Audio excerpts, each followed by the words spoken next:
Com o patrocínio de Coleston 5.0, né? Mais uma vez, aula do JP, Biologia Borne aqui na área, pra gente falar um bocazinho sobre o Philoplatelminthus, os platelmintos, beleza? Rapaz, essa tinta é muito engraçada. Um dia desses eu postei uma história no meu Instagram, né? Quem não me segue, siga aí, tá? @JPBorneBio, me siga aí no Instagram, tá? Eu postei um negócio no Instagram e saiu de fundo essa tinta aqui de cabelo. Aí uma criatura chegou e me respondeu minha história e disse: "Ô JP, vai pintar o cabelo?" Rapaz, eu tô com vários grisalhos aqui, tá? Mas isso aqui não é meu não. Eu comprei pra amanhã. Esses dias eu fiz uma videochamada com ela, aí ela tava com a raiz do cabelo toda branca e tal. Eu, dona Thelma, rapaz, tu tá de quarentena, mas é porque tá de quarentena que tem que se descuidar não, poxa. Aí eu, né, comprei a tinta pra ela. Aí vou mandar pra amanhã. Comprei essa aqui. Coleston 5.0. É a que ela disse que ela usa, tá? Retocar os cabelos da minha gatona, dona Thelma Manhinha. Saudade de manhinha. Faz muito tempo que eu não vejo por causa dessa quarentena. Aí, ó. Pessoal. É o seguinte. Hoje nós vamos falar sobre o Philoplatelminthus. É o seguinte, galera. O Philoplatelminthus, o filo dos platelmintos, tá? É o filo que representa uma subida aí num degrau na escala evolutiva bastante importante e bastante considerável, tá? Pois eles apresentam uma série de características bem evoluídas quando a gente compara com os quinidários e poríferos, tá certo? Então os platelmintos, eles apresentam várias características bastante evoluídas que a gente vai comentar ao longo da aula, tá? Aí, ó, quem são os platelmintos, galera? Os platelmintos, né, são vermes de corpo achatado, dorsal ventralmente, tá certo? Que habitam ambientes úmidos, tá? Ambientes aquáticos ou são parasitas, habitam o interior de outros organismos, tá certo? Como é o exemplo dos esquistossomos e das tênias, tá bom? Aí, ó, alguns desses parasitas são parasitas humanos, tá? Como a gente vai falar ao longo da aula de hoje, tá certo? E eles causam doenças muito importantes que inclusive caem muito em vestibular, como é o caso da esquistossomose, que em 2019 caiu uma questão no Enem falando sobre a esquistossomose e a vacina, beleza? Aí, ó, com relação às diferentes classes, né, existentes nesse filo, tá? Aí tem aí, ó, a classe turbelária, que é a classe das planárias, tá certo? Em que esses indivíduos eles apresentam algumas características próprias, como é a presença de cílios na região ventral que auxiliam na locomoção deles, tá? São indivíduos de vida livre, tá certo? Tem a classe também trematoda, em que são indivíduos que apresentam ventosas, mas não possuem cílios e são parasitas. O exemplo são os esquistossomos, tá? E tem a classe cestoda, dos cestódios, né? Que apresentam ventosas e ganchos, tá? Não apresentam cílios, não apresentam tubo digestório e são parasitas no caso das tênias, beleza? Então nós temos aqui uma série de características de perdãozinho aí, deixa eu só dar uma aguinhazinha aqui, um momentinho. Aí pessoal, aqui ó, nós temos uma série de características distintas para cada uma dessas classes, tá? A gente vai ver algumas dessas características e tal, vai mencionar, vai ser bem legal, bem interessante a aula de hoje, certo? Aí, ó, com relação às características gerais, tá? Do Philoplatelminthus, primeiro de tudo, esses indivíduos são os primeiros indivíduos triblásticos na escala evolutiva. Até então, os poríferos não apresentavam, eram ablásticos, não apresentavam nenhum folheto embrionário, tá? Os quinidários apresentavam 2 folhetos embrionários, ectoderma e endoderma, portanto, eles são diblásticos. Aqui, nós temos os primeiros indivíduos que são triblásticos, nesse caso, os platelmintos, tá? Então, eles são triblásticos, apresentam os 3 folhetos embrionários. Contudo, os platelmintos, eles não apresentam celoma, tá? Eles não têm celoma ainda, tá? Portanto, eles são acelomados, beleza? A simetria desses indivíduos é uma simetria diferente. É uma simetria bilateral. Galera, indivíduos que apresentam assimetria bilateral, né, o corpo pode ser dividido em um único sentido, separando o corpo do indivíduo em 2 lados iguais. Por exemplo, caso haja um corte vertical no corpo de uma pessoa, né, nós vamos gerar dois lados iguais. Esse lado é igual a esse lado. Então, se alguém pegar e cortar o corpo de um ser humano nesse sentido aqui, vão gerar dois lados iguais, tá certo? Se cortar o corpo de uma pessoa aqui na linha da cintura, não vão gerar dois lados iguais, tá certo? Aí o que acontece, ó, indivíduos em que apresentam, né, um único tipo de corte em seu corpo, tá? Em que o corpo pode ser separado em dois lados exatamente iguais, tá? Nós chamamos esses indivíduos de bilatérios, tá? Pois apresentam uma simetria bilateral. Os plateumintos, só existe um único sentido capaz de gerar, caso seja feito um corte, dois lados exatamente iguais, tá? Portanto, eles são bilatérios, apresentam simetria bilateral. Uma característica muito importante, né, que é evoluída nesses indivíduos, nesse grupo, é a cefalização ou encefalização.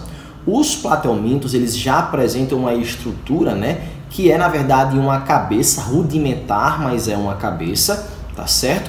Pois eles apresentam a encefalização. E nessa cabeça, nessa suposta cabeça, os plateumintos apresentam uma série de órgãos sensoriais e até órgãos associados ao seu sistema nervoso. E a gente vai comentar já para vocês, tá? Aí, ó, com relação à cavidade digestória, né, ao sistema digestório. Esses indivíduos, eles apresentam um tubo digestório incompleto. Apresentam apenas uma cavidade, que é a boca, tá? Contudo, esse sistema digestório dos plateumintos, ele é altamente ramificado. Tem vários ramos, tá certo? Que vai auxiliar no aumento da capacidade da absorção de nutrientes, tá? Aí, ó, os únicos plateumintos que não apresentam tubo digestório, tá, são os cestódios, que são as tênias. Esses não apresentam tubo digestório. Todos os outros apresentam, tá certo? Aí, ó, com relação à respiração. A respiração nesses indivíduos, a grande maioria deles apresenta uma respiração cutânea direta. JP, o que é uma respiração cutânea direta? Galera, na respiração cutânea direta, os indivíduos eles apresentam trocas gasosas através da pele, tá bom? Em que os gases entram e saem da pele, só que em vez desses gases irem diretamente para os vasos sanguíneos, esses gases vão diretamente para as células dos tecidos, passando de célula a célula para cada um dos tecidos por difusão, tá? Então, na respiração cutânea direta, o oxigênio, por exemplo, ele entra através da pele do indivíduo e vai diretamente para os tecidos, ou seja, não há participação nenhuma de vasos sanguíneos, tendo em vista que esses indivíduos eles não apresentam um sistema circulatório, tá? Aí, ó, a distribuição de substâncias, já que não há sistema circulatório, ocorre através de difusão, tá? Por meio das substâncias presentes no corpo desses indivíduos e por meio das células mesmo, onde há passagem de nutrientes célula a célula, tá bom? Aí, ó, com relação à excreção, galera, na excreção, esses indivíduos eles apresentam estruturas, né, relacionadas à excreção que funcionam como se fossem órgãos, e essas estruturas são chamadas de protonefrídeos. Esses protonefrídeos eles apresentam células que são especializadas na excreção, tá? A grande maioria dos plateumintos apresentam um tipo de célula, chamada de célula flama. Então, a célula flama é a unidade responsável pela excreção nos plateumintos, tá? Essas células flama formam o órgão chamado de protonefrídeo, que é ele, né, que é o grande órgão, digamos assim, responsável pela excreção nesses indivíduos aqui, tá? Aí, ó, JP, existe somente a célula flama como célula responsável pela excreção? Não, galera. Há também os solenócitos. E qual a diferença entre eles, galera? As células flama são células que apresentam vários flagelos que ficam se movimentando constantemente. Esses flagelos, quando se movimentam, né, esse movimento é semelhante a um movimento de uma chama de uma vela. Por isso que é célula flama, de flamejante. Tá? Algumas literaturas chamam essa célula flama de célula chama também, justamente por conta da chama da vela, tá? E já os solenócitos, solo vem de único, de um, tá? Os solenócitos eles apresentam apenas um flagelo. Então essa é a principal diferença entre as células flama e os solenócitos. Células flama apresentam vários flagelos que se mexem constantemente, tá? E vão auxiliar dessa forma na excreção desses indivíduos, tá certo? Já os solenócitos apresentam apenas um flagelo, então essa é a diferença, tá? Aí, quanto ao tipo de excreta que é eliminada por esses indivíduos, galera. A excreta nitrogenada que é eliminada pelos plateumintos é a amônia, tá certo? Então a amônia é a excreta nitrogenada eliminada pelos plateumintos, tá? Aí, com relação ao sistema nervoso, galera, o sistema nervoso desses indivíduos é um sistema nervoso ganglionar, tá? Algumas literaturas chamam também de ganglionar cordonal, já que há a participação de gânglios cerebrais, tá? Gânglios cerebroides e também de cordões nervosos na região ventral, tá? Então, esses indivíduos eles apresentam, né, tanto gânglios nervosos quanto cordões nervosos, tá, presentes nesse sistema nervoso desses indivíduos, tá certo? Quanto aos órgãos sensoriais, galera, os plateumintos apresentam bastante órgãos sensoriais, né, tendo em vista que são indivíduos bem rudimentares, tá? Aí, quais são os órgãos sensoriais presentes nos plateumintos? Primeiro de tudo, eles apresentam órgãos de captação luminosa, chamados de ocelos. Então, os ocelos é como se fossem olhos rudimentares que servem para a percepção da luz, beleza? Aí, além dos ocelos, esses indivíduos eles apresentam também quimiorreceptores, tá? Que são receptores químicos presentes na região da aurícula, principalmente das planárias, tá? É uma estrutura aqui semelhante a uma orelha que elas apresentam, tá? Em que há fotorreceptores presentes nessa região. Esses fotorreceptores eles vão atuar como se fossem receptores químicos, tá, de partículas de odor suspensas no ar. Então, por exemplo, o nosso sistema olfativo, né, ele serve para a percepção de partículas químicas que estão suspensas no ar. E nós interpretamos, né, a presença dessas partículas químicas como sendo um cheiro, o odor, tá? Esses indivíduos eles apresentam também um sistema de captação, digamos assim, de partículas químicas suspensas no ar, tá? E eles, né, captam essas partículas através desses quimiorreceptores, tá? Mas não se sabe exatamente se eles interpretam como se fosse um odor, tá? Mas é a captação da mesma partícula química, tá certo? Responsável por deflagrar a sensação do cheiro em nós, animais, por exemplo, mamíferos cordados, por exemplo, tá? Aí, além disso, eles apresentam também estatocitos. Galera, os estatocitos são órgãos sensoriais associados necessariamente, tá, ao posicionamento, tá? Eles são capazes de fazer com que os plateumintos eles tenham a capacidade de detectar mais ou menos o posicionamento deles em um ambiente espacial. Então, como se fosse, na verdade, um órgão responsável pelo posicionamento no espaço, né? Um órgão espacial, digamos assim, que faz com que eles tenham uma noção de espaço, tá? Tem uma noção de posicionamento no ambiente, beleza?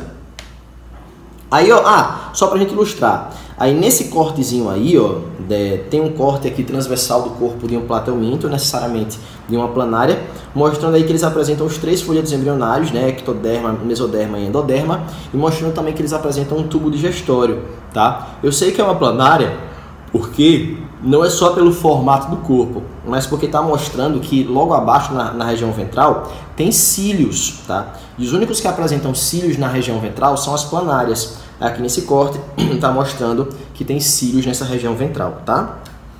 Aí, com relação à planária, galera, percebam que essa planária, né, o mais bonitinho dela é que ela é representada com esses ocelos como se fossem vesguinhos, né? Como se ela tivesse 2 ocelos vesguinhos assim, eu acho bonitinho. Mas enfim, uma coisa muito interessante que a gente precisa mencionar com relação às planárias é o seguinte, galera, elas apresentam, um orifício, tá, de comunicação do sistema digestório com o meio externo. Esse orifício é a boca, e eles apresentam apenas a boca, tá? Quando esses indivíduos eles vão se alimentar, eles expõem, né, eles põem para fora a sua faringe, né, a faringe protrátil, faringe protraída, né, ou probóscide, tá certo? Essa faringe protrátil, né, ela é exposta, ela é colocada para fora da boca do plateuminto para que ele consiga sugar o alimento que esteja disposto no ambiente. Então é como se fosse, por exemplo, aquela cabecinha, tá ligado aquele filme Alien, tá? Ou então Alien versus Predador, aquele filme tal que tem um alien, né? Aquele tesão grandão, feioso, né? Em que quando ele abre a boca, sai uma cabecinha ali dentro da boca dele com uma outra boca, tá? Para sugar, para comer e morder, se ele vai fazer qualquer coisa. É como se fosse mais ou menos isso daí, tá, galera? Em que da boca do Plateuminto sai um tubo, tá certo? Com uma cavidade na extremidade para sugar o alimento, tá? Esse tubo é a faringe protrátil ou faringe protraída, que vai servir para sugar o alimento no meio, tá certo? No ambiente, tá?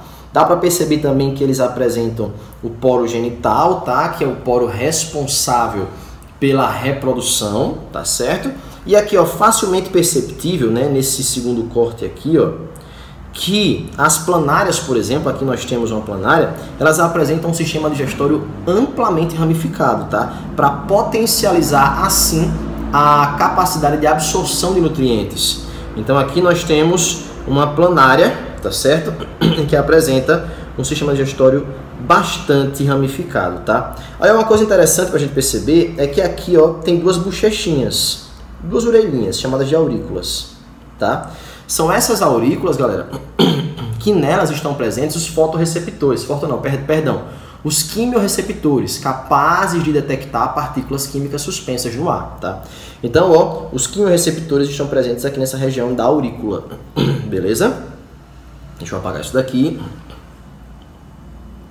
Aí, ó, essa imagem é muito interessante. Galera, todas essas outras ramificações aqui, ó, não representam o sistema digestório, não, tá?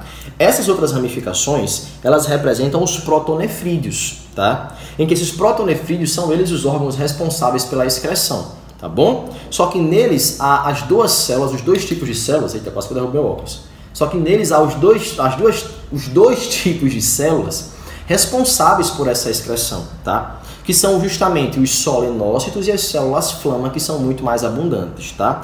Lembrando que a diferença entre eles é a presença de mais flagelos. Nas células flama tem muitos flagelos, nos solenócitos tem apenas um flagelo, tá? Aí, ó, o canal de abertura, tá, desse sistema excretor para o ambiente externo, por onde vai ser eliminada a excreta, que é a amônia, esse canal ele é chamado de nefridióporo. Então, o nefridióporo é um canal de saída, tá, para a excreção desses animais. Na verdade, esse termo nefridióporo é um termo genérico que é utilizado para vários animais, inclusive para os plateumintos, beleza?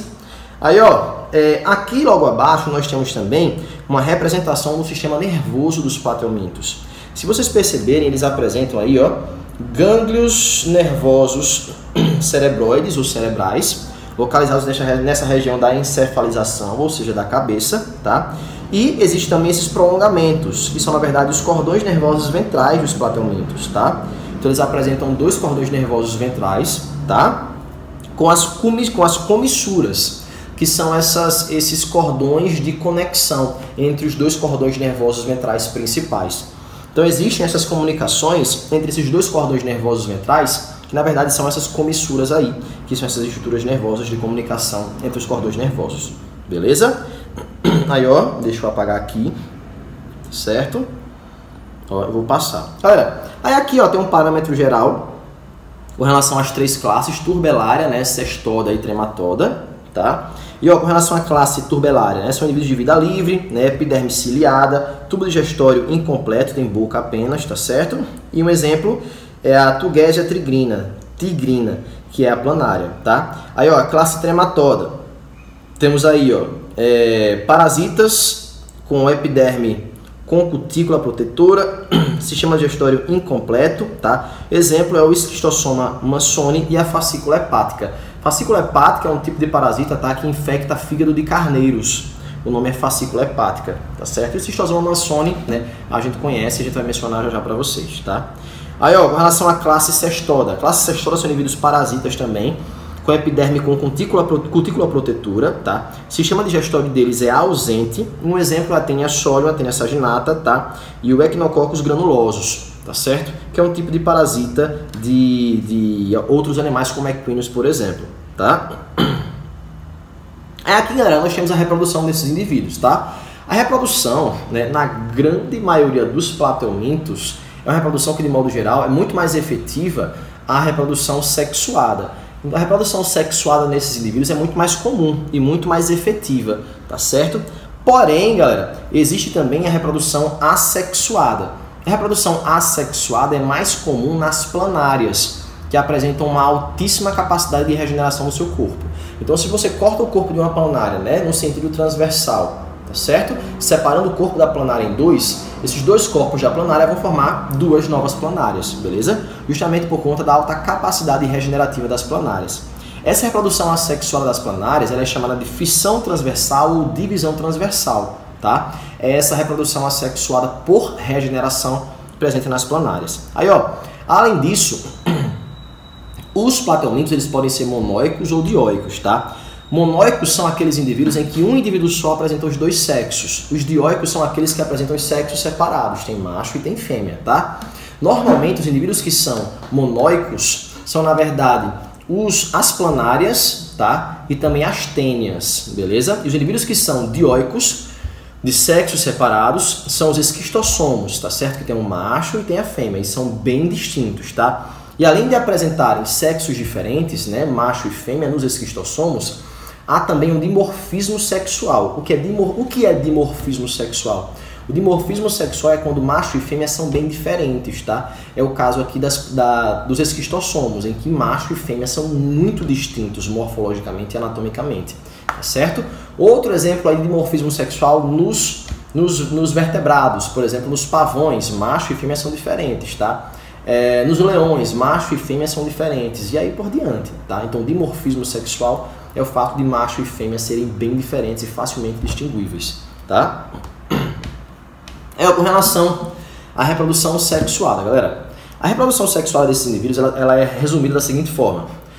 A fecundação ela sempre será interna, tá certo? E ela é cruzada, tá? Então, existem dois indivíduos aí cruzando. Com exceção das tênias. As tênias, pessoal, elas são hermafroditas, tá? E não realizam reprodução cruzada, fecundação cruzada, tá certo? No caso das planárias, elas são hermafroditas, né? São monóicas, mas elas realizam fecundação cruzada. Uma planária com a outra se juntam e realizam a reprodução. No caso das tênias, não. As tênias, elas não realizam a fecundação cruzada. Não tem duas fêmeas que vão se reproduzir. Não. As tênias, elas são autossuficientes, tá? Elas apresentam uma reprodução chamada de autofecundação. Então, na autofecundação, a própria tênia fecunda os seus próprios óvulos. Ela produz gametas masculinos e femininos e se autofecunda, digamos assim. Por isso que é uma autofecundação, tá certo? Aí, ó, com relação ao desenvolvimento. Galera, no caso das planárias, o desenvolvimento ele é direto, tá? Não há uma fase larval, tá certo? Em que vem planária 1, planária 2, né? São hermafroditas, né? Elas trocam gametas, tá certo? Depois se separam, elas constroem um casulo ou uma cápsula em que os animais eles vão se desenvolver dentro dessa cápsula. Quando a cápsula se rompe, vão sair as planárias, né, jovens iguaizinhas aos adultos. Então não há uma fase larval, tá certo? Então uma planária e outra, né, se juntam para se reproduzir, depois produzem cápsulas ou casulos em que no seu interior vão ter as pequenas planárias que vão se desenvolver, tá certo? E quando saírem desse casulo, dessa cápsula, vão sair semelhantes aos adultos, tá? Aí, ó, já no caso das tênias e dos esquistossomos, há uma fase larval, tá? Então, se há fase larval em ambos, significa dizer que esses indivíduos, eles apresentam um desenvolvimento indireto, já que há uma fase larval, tá certo? Aí, ó, com relação à classe cestoda, galera, a classe cestoda, ela é extremamente interessante. Eu acho muito interessante. Pode me chamar de estranho, mas eu acho muito interessante. Galera, a classe cestoda, tá? Ela tem algumas características bem diferentes das outras classes do filo, tá certo? Aí, vê só. Esses indivíduos, eu vou mencionando as características aos poucos, tá? Aí, ó. Esses indivíduos são parasitas heteroxenos. JP, o que é isso? Parasitas heteroxenos são aqueles que apresentam dois hospedeiros. Um hospedeiro intermediário, tá? Pela qual o parasita passa parte da sua fase larval, e um hospedeiro definitivo, pela qual o parasita atinge a sua fase adulta e consegue se reproduzir no interior do organismo desse hospedeiro definitivo, tá certo? Então, indivíduos que são heteroxenos são aqueles que apresentam 2 hospedeiros, um intermediário e um definitivo, tá certo? Parasitas monoxenos ou monoxênicos são aqueles que apresentam um único hospedeiro, tá? É o caso, por exemplo, da Ascaris lumbricoides, que é a lombriga que causa ascaridíase, tá certo? Esses indivíduos, eles apresentam, né, apenas um hospedeiro, que é o ser humano, tá? Então, eles são monoxênicos ou monoxenos, tá certo? Aí, ó, uma característica que é exclusiva da classe cestoda, né? Esses indivíduos, eles não apresentam tubo digestório, não apresentam. As tênias não têm tubo digestório. As tênias não têm boca, não fazem cocô, não tem tubo digestório. Galera, as tênias, elas são altamente malandras. Elas ficam presentes, né, no duodeno, na primeira porção do intestino, simplesmente, né, absorvendo através do seu tegumento, né, da sua pele, os nutrientes já digeridos pelo ser humano. Então, o que acontece? O homem ou a mulher, sei lá, né, se alimenta, né, e quando esse alimento já chega digerido no intestino, no duodeno, tá, a tênia, ela vai começar a absorver os nutrientes a partir do seu próprio tegumento, tá certo? O tegumento da tênia apresenta várias microvilosidades com alta capacidade de absorção de nutrientes. Então a tênia, ela tem essa vantagem, né? Essa capacidade diferente de absorver nutrientes através da sua própria pele. Imagine se a gente fosse assim, né? A gente pegar, eu vou comer sei lá, vou tomar um sorvete. Aí mete a mão dentro do copo do sorvete, da tacinha do sorvete, absorve, né, os nutrientes do sorvete através da pele, né? Eu vou tomar uma cerveja. Aí pega o copo de cerveja e joga em cima, absorve a cerveja com a pele. Eita, que maravilha que seria. Aí, ó. Aí, vê só. Outras características referentes às tênias, né? Aos cestódios. Galera, esses indivíduos, eles apresentam, né, uma estrutura, não todos, mas alguns. Eu vou mencionar já quem apresenta isso daí, tá? Esses indivíduos, eles apresentam ventosas e ganchos, tá certo? Essas ventosas e esses ganchos, eles servem necessariamente para que a tênia consiga se fixar na mucosa intestinal do seu hospedeiro, tá? E desse modo, a tênia vai conseguir aí, né, absorver os nutrientes, estando fixado no intestino desse indivíduo, tá certo? Aí, ó, a tênia solium, que é a tênia que vai parasitar suínos e seres humanos, olha o que eu vou falar. A tênia solium, que é a que vai parasitar suínos e seres humanos, ela apresenta ventosas e ganchos. As duas coisas, tá certo?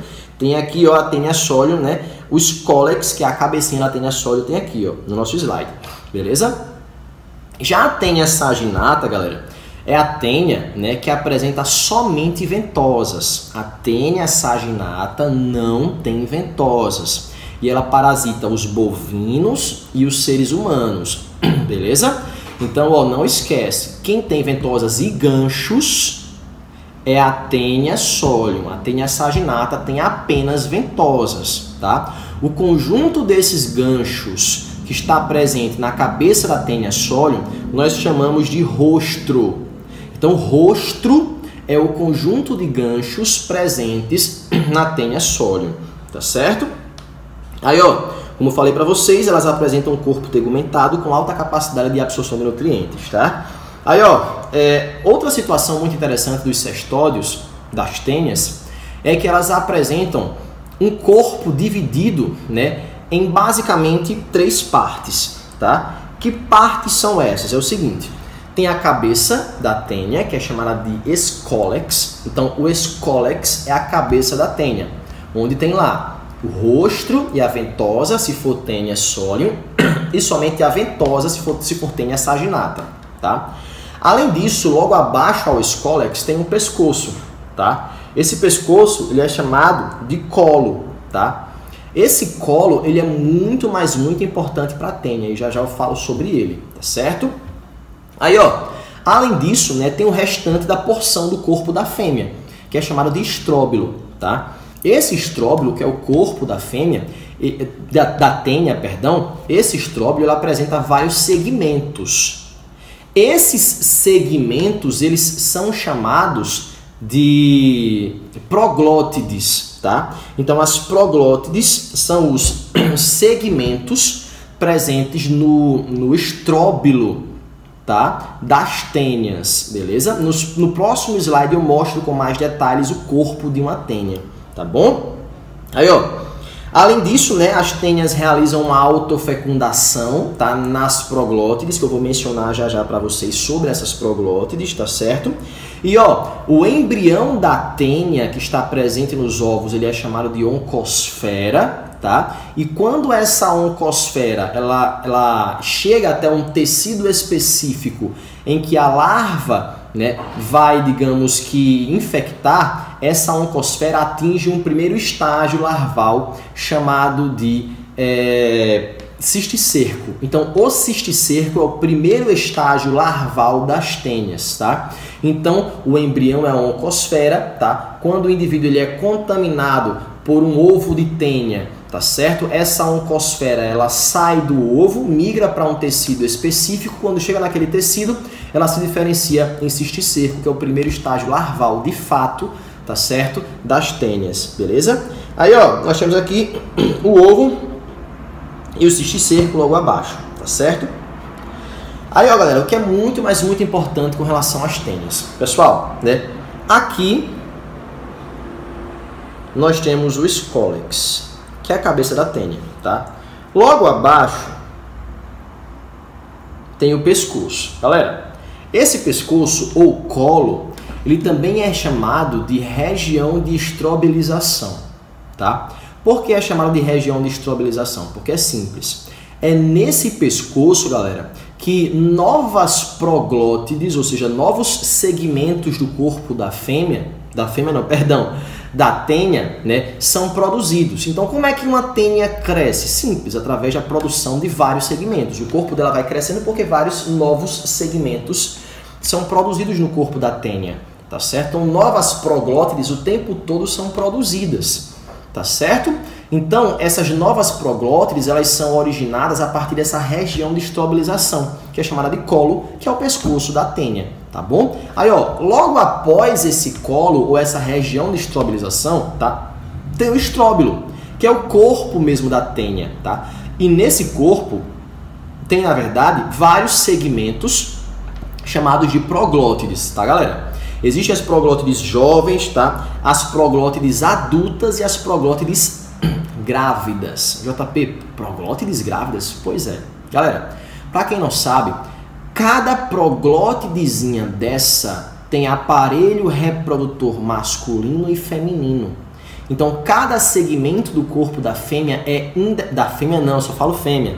Da tênia é, na verdade, independente com relação à reprodução desses indivíduos. Então, cada proglótide da tênia, tá, vai ter o seu próprio aparelho reprodutor masculino e feminino. Então, cada proglótide vai ser independente quanto à reprodução. E em cada proglótide dessa, né, cada uma delas vai ser capaz de realizar uma autofecundação, beleza? Então, as proglótides adultas, elas realizam essa autofecundação e tornam-se proglótides grávidas, beleza? Aí, ó, essas proglótides grávidas são elas que são eliminadas aos poucos do corpo da tênia. Então, todas as vezes que a tênia tem alguma proglótide grávida repleta de ovos no seu interior, a tênia libera essa proglótide grávida e, através das fezes, essa proglótide grávida é eliminada do corpo do seu hospedeiro, beleza? Então, pouco a pouco, a tênia vai eliminando as proglótides grávidas para que os ovos sejam eliminados no ambiente externo, no meio externo, tá certo? Aí, por isso que as tênias são tão interessantes, porque elas são autossuficientes, né? Elas apresentam essa grande capacidade de reprodução, de autofecundação, em que cada uma das proglótides apresenta o seu próprio aparelho reprodutor masculino e feminino. As tênias também são extremamente evoluídas com relação à absorção de nutrientes, apresentando na própria pele, no próprio tegumento, né, microvilosidades capazes de absorver os nutrientes. Então as tênias são extremamente fascinantes nesse sentido, tá certo? Só que, obviamente, elas causam uma doença. Doença essa, que é uma parasitose, chamada de teníase. Galera, a teníase, tá? O que é a teníase, galera? A teníase É uma parasitose, uma eumintíase, tá certo? Causada por dois tipos de vermes, tá? Ou a Taenia solium ou a Taenia saginata, tá? Vocês já sabem as diferenças entre Taenia solium e Taenia saginata, mas não custa nada repetir. Taenia solium apresenta ventosas e rostro.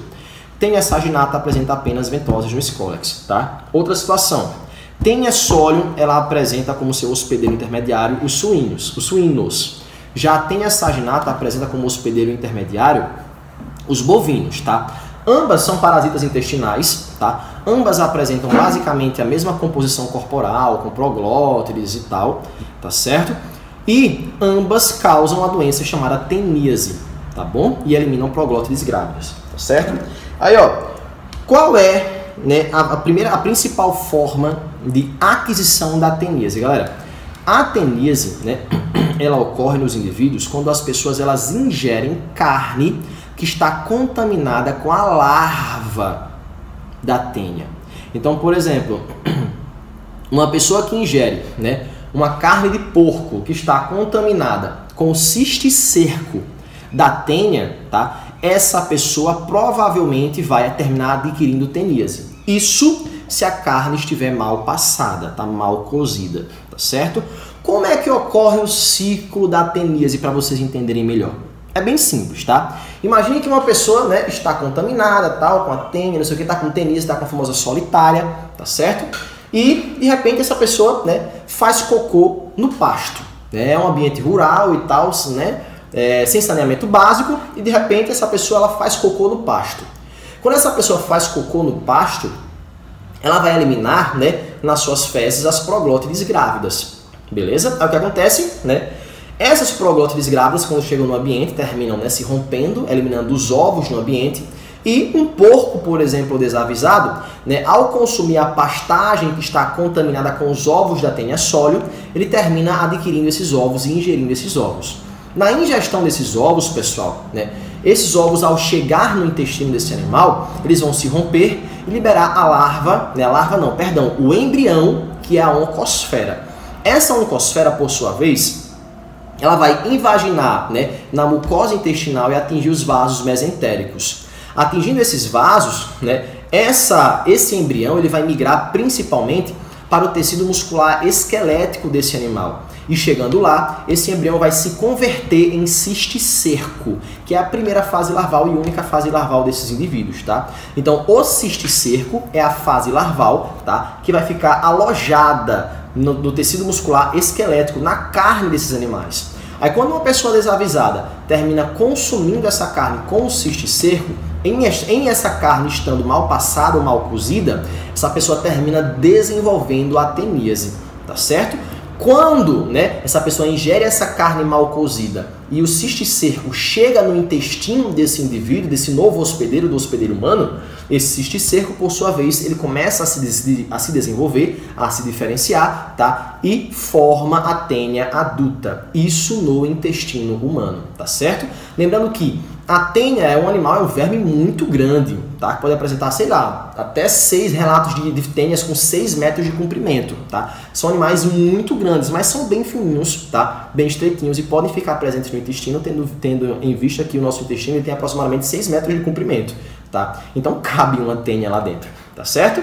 Aí, ó, aí o que acontece, né? A pessoa ingeriu o cisticerco, a tênia se desenvolveu no intestino do indivíduo, tá? E ela começa a se reproduzir, tá certo? Aí, ó, só uma observação. A tênia tem um nome popular de solitária, mas não necessariamente ela vai estar sozinha no intestino delgado do indivíduo, não necessariamente.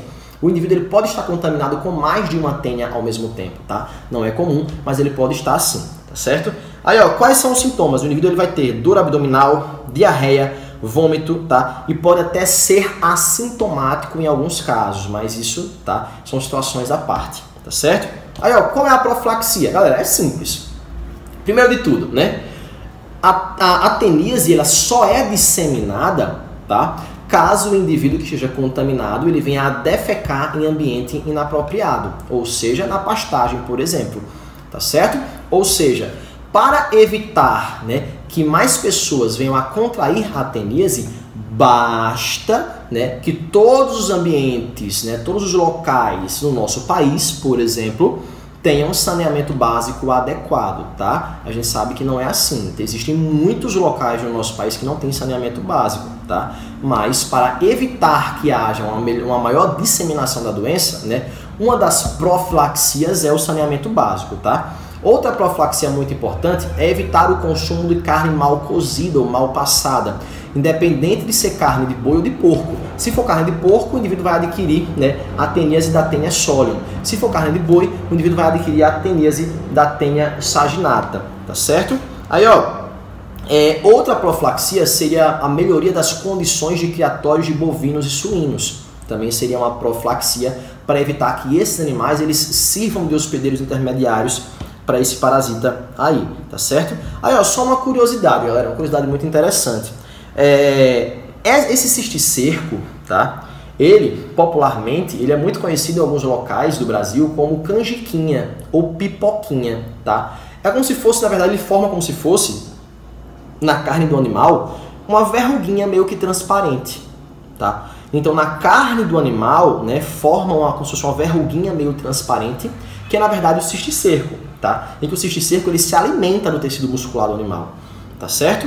E por incrível que pareça, uma curiosidade, vocês acreditam que existem locais, né, no nosso país em que algumas pessoas elas consomem de maneira intencional, né, carne com cisticerco, simplesmente porque existem pessoas que dizem que a carne com o cisticerco ela tem uma textura mais macia, ela é mais saborosa, ela é mais gostosa, tá certo?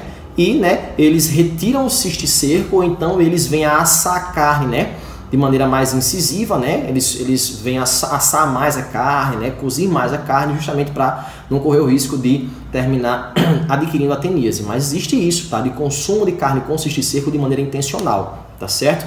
Existiram também alguns relatos de pessoas que consomem, né, carne com cisticerco, né, ou dá um jeito de consumir, né, o cisticerco para tentar emagrecer, tá? Diga aí que doideira, né? A que nível chega a vaidade humana, né? A pessoa, né, para tentar emagrecer, vira consumir um verme que vai terminar consumindo os seus nutrientes, né, fazendo com que você tenha um déficit nutricional. Que doideira, né? Mas enfim, existem alguns relatos de pessoas que, né, tiveram esse tipo de atitude, tá? Aí, ó, antes de a gente chegar na neurocisticercose, eu queria mostrar um vídeo para vocês, um vídeo, tá? Um vídeo que eu vou mostrar para vocês agora, em que nesse vídeo tem um médico, tá? Em que ele está retirando uma tênia do intestino delgado humano, tá? Nesse vídeo foi retirado uma alça do intestino delgado, foi feita uma incisão no intestino delgado, está havendo a retirada de uma tênia desse intestino delgado, tá? É um vídeo um pouco forte. Quem não quiser ver, não tem problema, tá? Mas é muito interessante, tá? Se você quiser ser médico, quiser fazer medicina, né, quiser seguir carreira da saúde, é muito interessante, eu acredito que você vai gostar. Vai, produção, mostra aí o vídeo!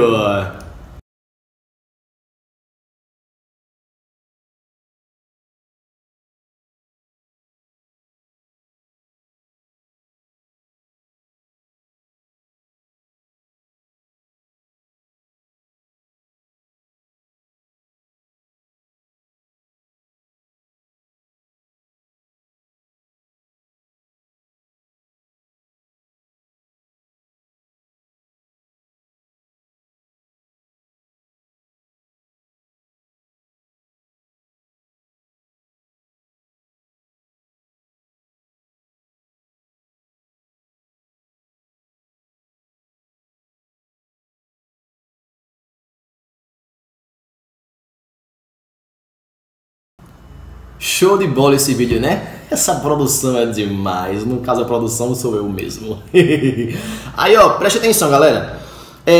Eu falei sobre a teníase, tá? Só que existe uma outra forma, uma outra parasitose que também é causada pela tênia, entre aspas, tá? Porque não é necessariamente a tênia adulta. É o verme, a larva, tá? No caso, seria o cisticerco. A larva da tênia, tá certo? Aí, vê só, galera, como é essa cisticercose? É bem simples, ó. Imaginem que, em vez de uma pessoa consumir o cisticerco na carne de um bovino, imagine só se nesse caso, em vez de a pessoa ingerir o cisticerco da carne de bovino, e se essa pessoa, em vez de fazer isso, ela ingerir diretamente os ovos da tênia, o que é que acontece? Né? E se uma pessoa ingerir os ovos diretamente da tênia, sei lá, uma outra pessoa que está com teníase, né, faz cocô na horta. Olha que pessoa miserável. Faz cocô na horta, né? E, sei lá, né, os ovos da tênia ficam lá expostos ao alface. Aí vai lá uma pessoa, né, pega o alfacezinho, né, e tal, consome sem haver uma devida higienização do alface, né, e termina ingerindo os ovos da tênia. E aí? E agora? Sabe o que acontece? Acontece o seguinte, né? Os ovos, ao chegarem no intestino humano, vão eclodir, vão liberar a oncosfera, que vai invaginar na mucosa intestinal, atingir os vasos mesentéricos e vai migrar para alguns tecidos. Nesses tecidos, essa oncosfera vai atingir a fase larval de cisticerco. Só que existe um grande problema, meus queridos alunos, tá? Existem vários tecidos e vários órgãos diferentes que podem ser infectados por esse cisticerco, tá certo?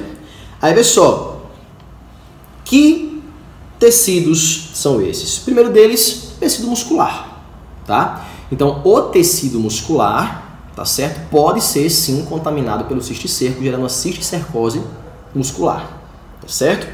Aí, ó, o globo ocular também pode ser afetado, tá certo? Quando o globo ocular é afetado, o cisticerco ele migra para o globo ocular, o indivíduo ele pode ter uma cegueira, tá? Porque o cisticerco ele vai causar danos ao globo ocular e vai causar uma cegueira. Só que a pior situação de todas é quando o cisticerco ele migra para o tecido nervoso. A pior situação de todas é quando o cisticerco ele migra para o cérebro, o encéfalo de uma pessoa.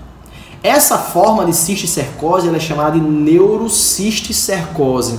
É a forma mais grave de qualquer uma das doenças causadas por esses indivíduos, né? Da espécie Taenia solium, principalmente. Tá certo? Então, a neurocisticercose é a forma mais grave da doença cisticercose e mais grave que a teníase também. Tá certo? Aí, ó, quais são os principais sintomas, tá, da neurocisticercose? São os seguintes, ó: convulsões, retardo mental e pode causar até AVC. O indivíduo normalmente ele vem ao óbito nesse caso, tá certo? Aí, ó, esses sintomas aqui eles estão errados, tá certo? Não tem nada a ver com esses sintomas aqui, ó. Gástricos, aqui são os sintomas da teníase, tá errado isso daqui, tá? Não esqueci de tirar, tá bom? E, ó, outra situação interessante, né, é que a tênia saginata não tem nenhum relato de cisticerco, de tênia saginata, que cause cisticercose, tá certo? Então, os relatos que existem de cisticercose são relatos, tá, de cisticercose causada por cisticerco de Taenia solium, não de Taenia saginata, tá? Então, isso aqui também tá errado, eu coloquei sem querer aqui no slide, tá certo? É muito slide para fazer, é muita aula, meu senhor, por isso que eu tô endoidando. Aí, ó, mas eu amo. Aí, olha só, qual seria a profilaxia para essa doença aqui? Tá? Para a cisticercose. O principal delas, obviamente, é o saneamento básico, como a gente já sabe. E outra também profilaxia, tá? É realizar uma boa higienização dos alimentos antes do consumo, tendo em vista que alimentos de origem vegetal, por exemplo, podem estar contaminados com os ovos da Taenia solium, tá certo? Aí, ó, aqui nós temos, né, uma tomografia de indivíduos que estão com a neurocisticercose. Beleza, galera? Na verdade, né, acredito eu que aqui nós temos, né, o mesmo indivíduo, a mesma pessoa, tá? Em que foi realizada uma tomografia 2 vezes, tá? Se vocês perceberem, pessoal, aqui nessa tomografia, tá? Há alguns orifícios. Olha aqui, ó, que tá mais fácil de ver. Ó, orifíciozinho, ó, orifíciozinho, tá certo? Vários orifíciozinhos. E galera, esses orifícios são, na verdade, pequenos buracos, literalmente, tá? Que foram formados a partir do consumo de massa encefálica por parte do cisticerco. Ou seja, na neurocisticercose, o cisticerco ele consome massa encefálica do seu hospedeiro. Olha que doideira! O encéfalo do indivíduo fica parecendo um queijo suíço. De fato, porque o cisticerco começa a se alimentar de massa encefálica. Olha que doideira! Beleza? Então aqui, ó, na neurocisticercose ocorre o consumo de massa encefálica por parte do cisticerco, tá certo? Aí, ó, mais uma imagem um pouquinho forte que eu vou mostrar aqui no próximo slide, tá certo?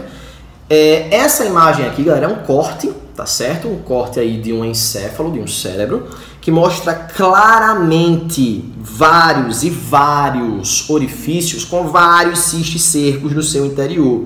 Galera, se vocês perceberem mais atentamente, né, tem várias bolinhas transparentes dentro desses orifícios. Várias bolinhas transparentes. São os cisticercos que estão presentes no encéfalo dessa pessoa que veio a óbito, obviamente, né? Porque se tem o cérebro aqui com um corte aí no meio, óbvio, né? E essa pessoa veio a óbito, ela morreu, ela não está viva, tá? A não ser que tenha sido realizada uma lobotomia, mas uma lobotomia desse tamanho, com esse pedação de massa encefálica, não existe, né? Pelo menos eu desconheço, essa pessoa ia sofrer com várias sequelas se fosse realizada uma lobotomia dessa proporção, tá? Então, ó, aqui nós temos vários orifícios, tá certo? Causados pelo cisticerco, tá bom? Aqui no interior tem vários cisticercozinhos no seu interior, né? Eita, larva miserável, né? Aí, ó. Deixa eu passar. Aí, galera, a gente entra agora na classe trematoda, tá? Pessoal, a classe trematoda, os trematódeos, né? Os mais conhecidos são os esquistossomos, tá certo? Em que esses indivíduos também são parasitas heteroxenos, tá bom? Também apresentam 2 hospedeiros, tá certo? E eles apresentam ventosas na fase adulta, tá? Principalmente, especificamente, para falar a verdade, o macho. O macho, ele apresenta ventosas, tá? Tendo em vista que esses indivíduos, eles são dioicos, sexos separados, o macho e fêmea, tá? E os machos, eles apresentam as ventosas, beleza? Além disso, eles apresentam microvilosidades epidérmicas e microvilosidades também no seu tubo digestório, especificamente no epitélio intestinal, tá certo? Então, esses indivíduos, eles apresentam sim um tubo digestório, tá certo? Aí, ó, além disso, são dioicos, como já falei para vocês, com dimorfismo sexual, tem macho e fêmea, são diferentes, tá? E as larvas são 3, tá? É o miracídio, o esporocisto e a cercária. Se vocês perceberem, deixa eu mostrar aqui, aqui nós temos o ovo, tá? Aqui nós temos o miracídio, que é a primeira forma larval, fase larval. Aqui nós temos o esporocisto, tá certo? E aqui nós temos a cercária. Galera, prestem muita atenção.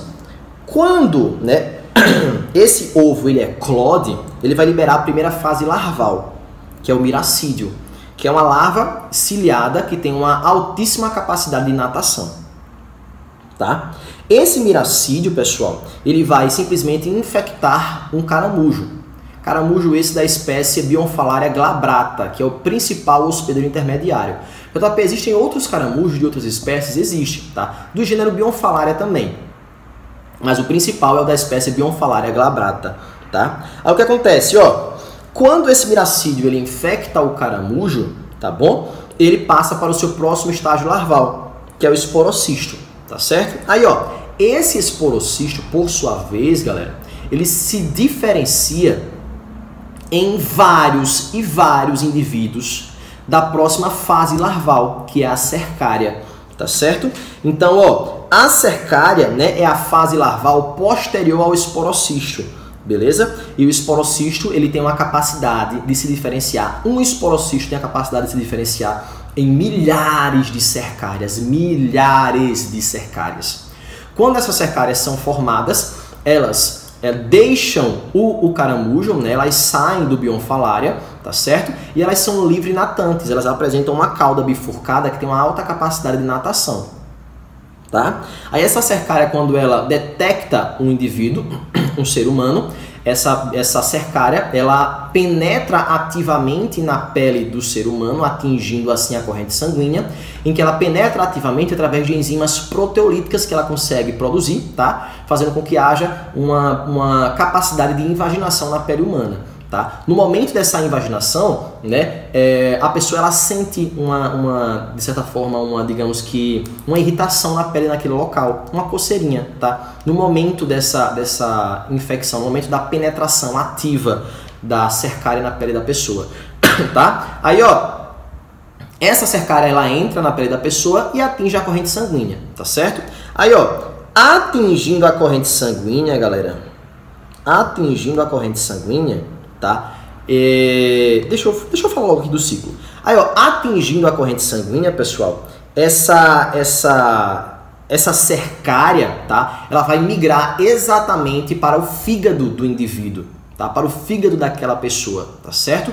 Atingindo especificamente uma rede de vasos venosos presentes entre o fígado e outros órgãos abdominais, em que essa rede de vasos venosos é chamada de sistema porta-hepático, tá? Aí o que acontece? Nesse sistema porta-hepático, tá? Esses indivíduos eles vão atingir o estágio adulto, a fase adulta, e posteriormente podem migrar para o intestino, atingindo assim os vasos mesentéricos, tá bom? Então aqui temos basicamente o ciclo de vida, né, do esquistosoma, do Schistosoma mansoni, né, em que, né, uma pessoa infectada defeca nas margens de um local com água parada ou água doce, digamos assim, de pouca movimentação, como um lago, por exemplo, tá certo? Ao defecar nas margens daquela água parada, os ovos entram em contato com a água, eclodem, liberam o miracídio, que nadam e buscam o bionfalária, que é o caramujo. Quando chega no caramujo, esse miracídio passa para o próximo estágio larval, que é o esporocisto.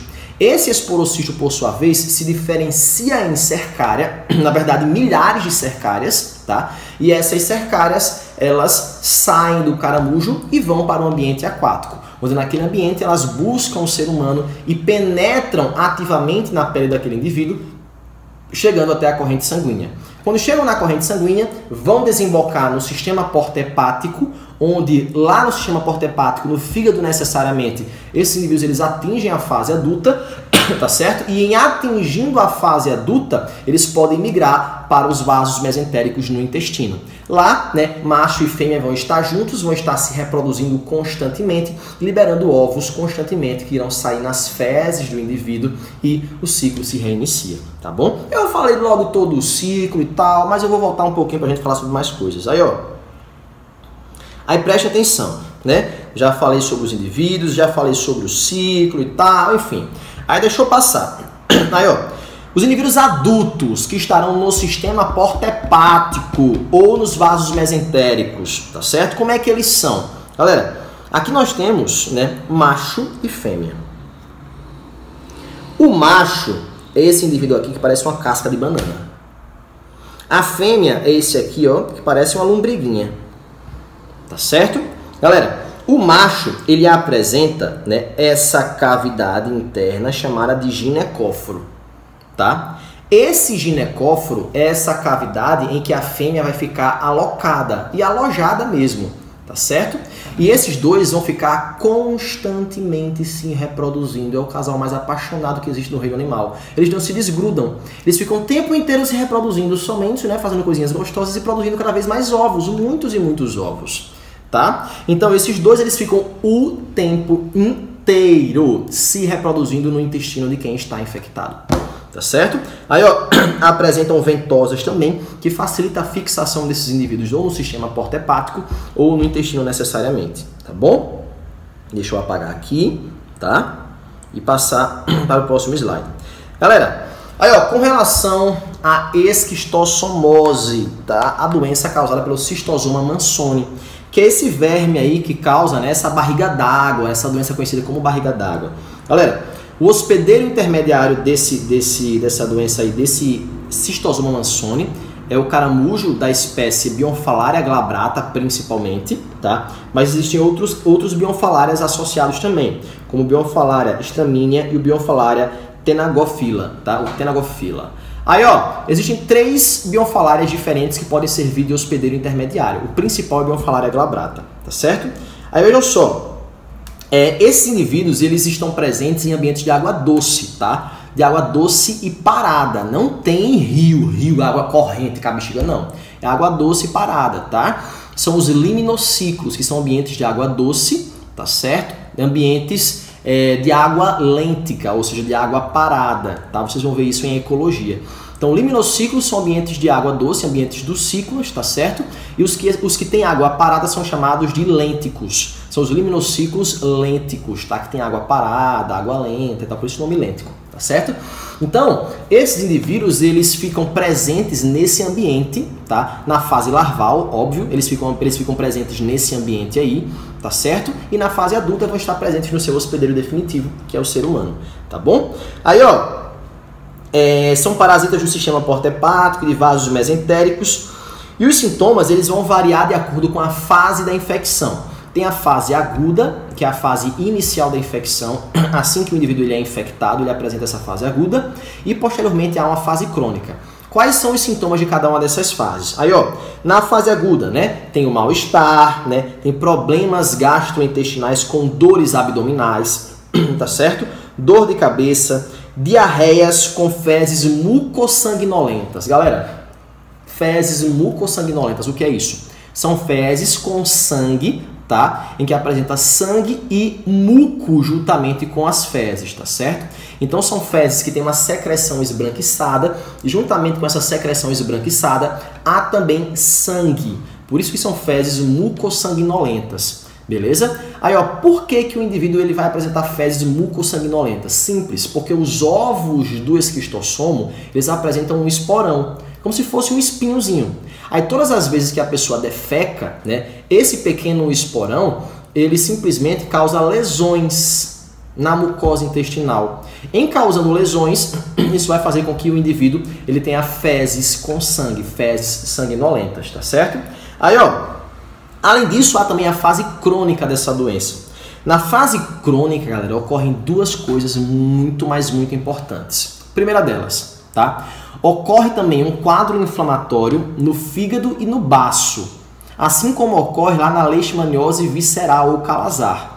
Esse quadro inflamatório no fígado e no baço, ele é chamado de hepatoesplenomegalia, tá? Pois ele está associado ao aumento do volume do baço e do fígado, tá? Então o fígado e o baço, eles aumentam em volume, aumentam em tamanho, justamente porque está ocorrendo um quadro inflamatório ali em ambos os órgãos, tá certo? Aí, ó, além disso, galera, pode também promover o acúmulo de líquido na cavidade abdominal, líquido esse que é oriundo do sistema porta-hepático, tá certo? E em havendo acúmulo de líquido nessa cavidade abdominal, ocorre uma dilatação do abdômen, ocorre uma dilatação dessa cavidade abdominal, fazendo com que os indivíduos eles apresentem uma barriga bastante dilatada, tá? Esse acúmulo de líquido com barriga dilatada nós chamamos de ascite. Ascite. A ascite, tá, é o acúmulo de líquido na cavidade abdominal promovido, por exemplo, pela esquistossomose, tá certo? Então, por isso que ela é muito conhecida popularmente como barriga d'água, simplesmente porque há o acúmulo de líquido na cavidade abdominal, tá certo? Aí, ó, com relação à profilaxia, galera, na profilaxia, a principal é o tratamento dos doentes, óbvio, tá? Saneamento básico, tá? Obviamente, já que essa doença ela é disseminada graças ao ato de defecar em ambientes inapropriados, tá certo? Então, educação e engenharia sanitária são de extrema importância como profilaxia, tá? E evitar banhar-se ou nadar em águas desconhecidas, em ambientes de água doce, dulcícola e parada, ou seja, liminociclos lênticos. Evite, né, tomar banho naquele açude, né, que não tem procedência. Você pode voltar para casa com uma barriga d'água sem saber. Beleza? Aí, ó, outra profilaxia também é o combate ao caramujo, que é o hospedeiro intermediário. Sem o caramujo, não tem como o esquistossomo, né, o Schistosoma mansoni, chegar na fase de cercária, tá? Então, outra principal profilaxia é também o combate ao hospedeiro intermediário, que é o caramujo. Beleza? Aí, ó, nós temos aqui o ciclo em que nós já falamos sobre ele, tá certo?